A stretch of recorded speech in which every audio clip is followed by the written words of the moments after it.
For those who haven't kept up with the series, it's understandable considering the last Chaos Gate title was released just over 26 years ago, but thanks to Complex Games and Frontier Foundry, Frag Hero was able to get hands-on with Warhammer 40,000 Chaos Gate Daemonhunters. But is it any good? Here's what we think.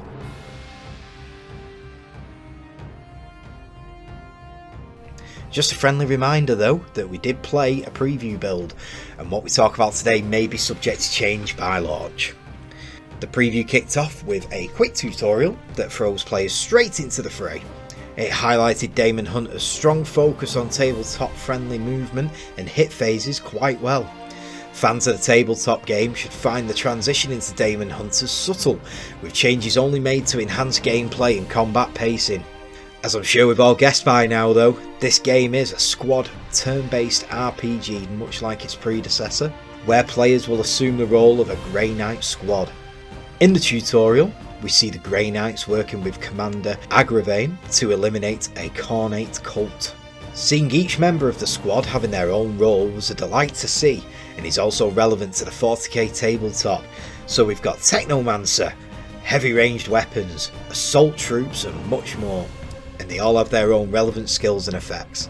For example, a Technomancer is full of buffs and healing abilities to keep the rest of the squad protected and buffed up when needed. The Grey Knights reside on the Baleful Edict and serve as a mobile base of operations. For players, this is a customization and strategy hub where they will create the best Grey Knight builds for their next mission. Players can customise each Grey Knight, including weapons loadouts, abilities and more. Many of these are unique to each class and should be considered carefully when figuring out a team's overall strategy, much like the tabletop.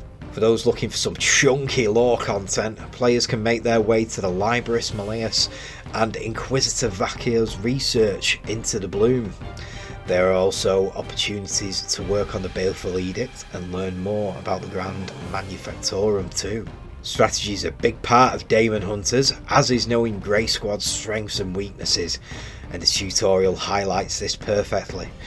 Area of effect attacks and setting up ranged troops to automatically fire as enemy forces move into a predetermined range of fire is just the tip of the iceberg when it comes to available strategies. Missions!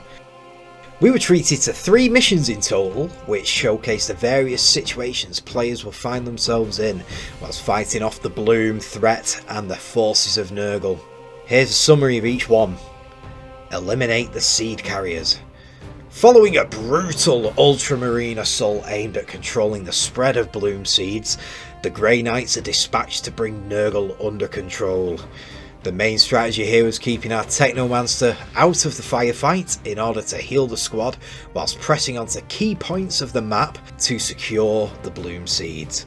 This also demonstrated interactive environmental elements such as using crumbling pillars to take out multiple Nurgle, fire pits and plasma generators. Seek and destroy the Bloom spawn. The Legion of Nurgle has taken hold of a Manufactorium thanks to Bloom spawn that is rooted deep within this mission's map. The idea here was to buff Grey Knights with the Quicksilver stratagem that gives them +2 attack points. This allowed the Knights to deal extra damage and clear out any Bloom spawn and Nurgle that were occupying key areas. The main issue with Bloom spawn is the larger variants that spawn smaller variants whilst healing and buffing Nurgle allies. It was also possible to encounter a Mythic Blight Hauler, a corrupted engine of chaos able to rain artillery fire from a long range at a player's Grey Knight squad. Critical hits on the machine are key to a player's success. Ager the Benevolent, Reaper of the Poxus Bloom strain. Daemonhunters serve as the boss fights in Warhammer 40,000 Chaos Gate Daemonhunters.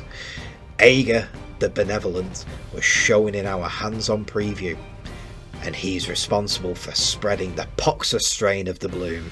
Players will need to juggle enemies and strategies as they take on Ager alongside the hordes of Nurglings and Plague Bearers. Whilst the Nurglings will sacrifice themselves to heal Ager, the Plague Bearers will poison our Grey Knights.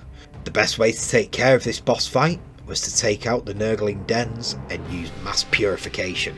This purifies any affliction and gains +2 HP on our Grey Knights, giving the Grey Knights enough wiggle room to take on multiple enemies while switching priorities turn to turn.